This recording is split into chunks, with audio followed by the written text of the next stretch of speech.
sold out in the Impact Arena, unbelievably stacked card, and Mikey is fighting in a rematch against the last fella to beat him. So I'm very interested to see how that's going to go. So your man's name is Lewis Rosa, I believe. The last time they fought, he caught Mikey in a north-south choke. And if you know Mikey or ever hear him speak, the Fiend is obsessed. Like, obsessed with jiu-jitsu. And he said in a podcast recently, he's like, I've been training since that defeat to get that fella back. And he must have submitted him probably. Well, I imagine. And it's like, the one championship rules in the submission grappling are good because they have, like, I think, 10-minute round. And you can, so a bit more time to play with. It's just submission? Submission grappling. And is it in a ring or a cage? Oh. In a ring, yeah. So one do a very, like, hybrid model. So they'd have, sometimes they'll have a cage and they'll have MMA, Thai boxing with MMA gloves, which is a cool mix. And then they'll have kickboxing or the submission grappling. Sometimes they'll do it in the ring. And they'll have all the sports in the ring as well. The only fella I know of one is Rod Tang. But I feel like I'm not massively into one. Obviously, I love the UFC and stuff, but I'm going to have to get into it, obviously. But all I know is your man Rod Tang and the stuff you see of him. Yeah. If he's anything to go by, the sport must be insane. He punched himself in the face and everything and licked himself.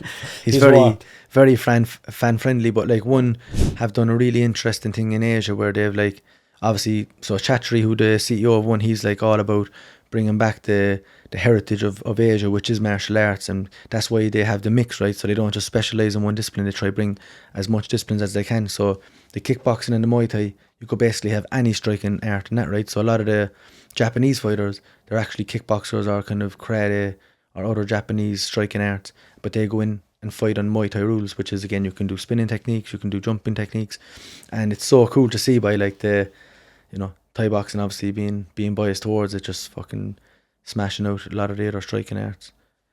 That's always the way, isn't it, though? Like, that's always like the foundation. Like they say, every round's on the feet starts on the feet. If you're elite at kickboxing, everyone's in trouble. Yeah, but I suppose kickboxing and Muay Thai are different slightly. So there's slightly. There's like kickboxing, if you could break it down in a basic way, would be more like, so you only have punches, kicks, and if you look at the K1 split, then you have punches, kicks, and knees, but there's no clinch. But in Thai you can clinch, so you can grab on, you can throw knees, throw elbows. Kickboxing has no elbows. Just kicks and punches. Just kicks, punches, and knees from the outside, so not in the clinch. Rod Tang's fighting this weekend as well, is he? Yeah, he's fighting. So he's fighting another fan-friendly fighter, Dennis Purick, and I think... So Rod Tang is Rod Tang, right? And he's been undefeated in one, except for the Superlek fight in his last fight, which was a sick fight. Unbelievable. Superlek is like, up there with Rod Tang. As he's not the same kind of personality because he doesn't punch himself in the face and take head kicks and shake him off, but he's an unbelievable fighter. But Rod Tang's been on a mad streak up until that fight, and now Dennis Purick is a guy who's really not afraid. He actually reminds me a little bit of Mike Perry. If you pull up Dennis Purick there, a picture of him, he reminds me a bit of Mike Perry. Bulldog face. And also his style, man, he's not afraid to get stuck in. Yeah. But he has nothing to lose really and everything to gain, because if he beats Rod Tang, that's a huge scalp. An absolute huge scalp. But when you go into a fucking gunfight with Rod Tang, let me see him. Where is he? What's his name? That's him. Yeah, that's him. What's his name? Dennis Purick, but he has a head of Mike Perry on him. Show me him. And his fighting style is similar as well. He's a bit small, stocky, kind of powerhouse. Yeah. Rough as toast. Yeah. But again, if you're going to beat Rod Tang, I don't know if that's the style you want to go in against, because he seems like he's... How is he so durable, boy? Some fellas, though, I sit there just born like that, like a day. I've come across Thais, though. My God, he looks just like Mike Perry. Yeah, bust nose and all that's very similar. Where's he from? He's from Canada, but he's Bosnian. And he looks just like Mike Perry. But so that was his last fight, and a really good fight against Jacob Smith, who Rod Tang beat a few fights ago. But I think Dennis Purick is 38, so he's coming towards the end of his career. He's probably going to go into this with like, I have to do something here if I want to, get a bonus or get any big fights in the next few years. But I think, Rod Tang coming off the loss against Superlek is going to also come into it with like, I'm going to have to win this fight. So this is going to be like, the boys are just going to basically stand in the middle of the ring, elbow the head and fucking punch it off each other. When's it on? Friday night. It's on US time because it's on Prime. Where can you watch? Just on YouTube. Sky Sports on Sky News. Imagine that. We're showing fights. No, Sky Sports on YouTube, and it'll be on 1 a.m. until like 6 a.m. But you can watch it back. I'm going to have to watch that. Watch it back the next day. So yeah. Do you want to run through the whole card? Yeah, I'll run through the main fight. So the first fight on the card, right? Yeah. So I showed you last week a young fella who came out and knocked your man out in like 45 seconds. Oh yeah.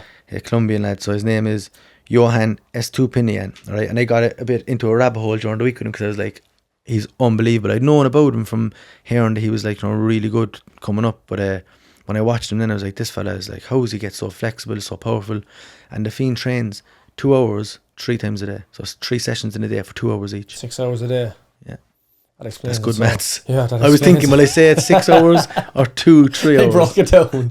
3 2s, 6 1s, 6 1s, half a dozen. Yeah, but he came into his debut and he just landed with a bang. He went in. The first thing he did was throw like a jumping kick. Aye. And knocked him out in 45 seconds. That was 2 weeks ago. He's fighting again now on that card. He's the opening fight. What's the story with that? Like how is the boys at that level fighting every 2 weeks? Like, well, is it only if you come out unscathed, obviously, or is there boys in good fights fighting again in a month? in Thailand, the Thais would fight once a month at least. No rules over there. That's why they have 300 fights. But then again, you get conditioned, right? And they're fighting to make a living, right? So a lot of them, when they're living in the gyms in Bangkok, they're sending money back to their families. So like, it's not like in the West where we can be like, you know, oh, like, you know, my knees a bit sore there, just fucking chill out. Like, they're thinking, do I need to send money home? For Surely if they get knocked out, they have to leave it off. Yeah. Thailand. Nah, way.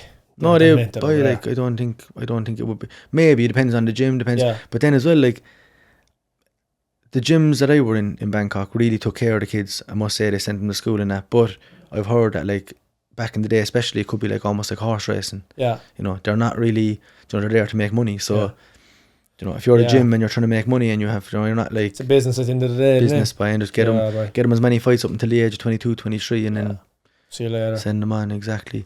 But that's going to be an unbelievable card. So Rod Tang against Dennis Burek is going to be a fucking banger. That Estupian, I think his nickname is Panda Kick. So Panda Kick is coming back 2 weeks after his debut, and he just seems like, you know, he speaks fucking Spanish, so I don't know what he's saying, but he seems like a man on a mission. Yeah. We'll talk about that now next week after it happens. Yeah, I can't wait for it. Boy. And then there's other fights. So the main event is Tuanchai against Joe Nadawat. So Tuanchai is the guy that I sent you on, the fella who's like the best technician, just super composed, never breaks a stride, but he has this front leg teep that is like every time he throws it, it's like he's telling the fella just like, fuck off. Yeah. Boom, blowing the fella's back. And he's just so composed in between that, and then boom, blows fellas across the ring. He fought Joe Nadawat last year, but it was in kickboxing rules. And I think Joe Nadawat gave him the best fight that I've seen anyone give him in a while. So with the smaller gloves in the Muay Thai rule set, it would be interesting because Joe caught him with a few hands, but obviously bigger gloves, right? You don't make as much impact. So I'd be interested to see how that goes. I don't think Joe is going to do it, but I think he has, like, you know, the best chance. Well, I think in the last fight he would have gained confidence, you know, knowing that he lost for a unanimous decision, but a lot of people were even saying he was touching him. You could have gave, it was a closer fight than what the judges gave it. So that'll be an interesting one, and I think Tuanchai always puts on a show, fucking really entertaining to watch. If you want to see beautiful Muay Thai, he's the guy to look at. Like we said, Mikey, and then Liam Harrison. You ever heard of Liam Harrison? No. So he's fighting out of Leeds, Liam the Hitman Harrison. He's 38 years old, right? So I started training at 13, and he was a world champion when I started training, and he's still going fighting at the top level. But he's coming back off reconstructive knee surgery. So his last fight against Nongo, he fucking took a low kick and his knee just went snap. So be interesting to see how he comes back. He's fighting a Japanese fighter. I can't remember that guy's name, but I'll definitely have to watch that now.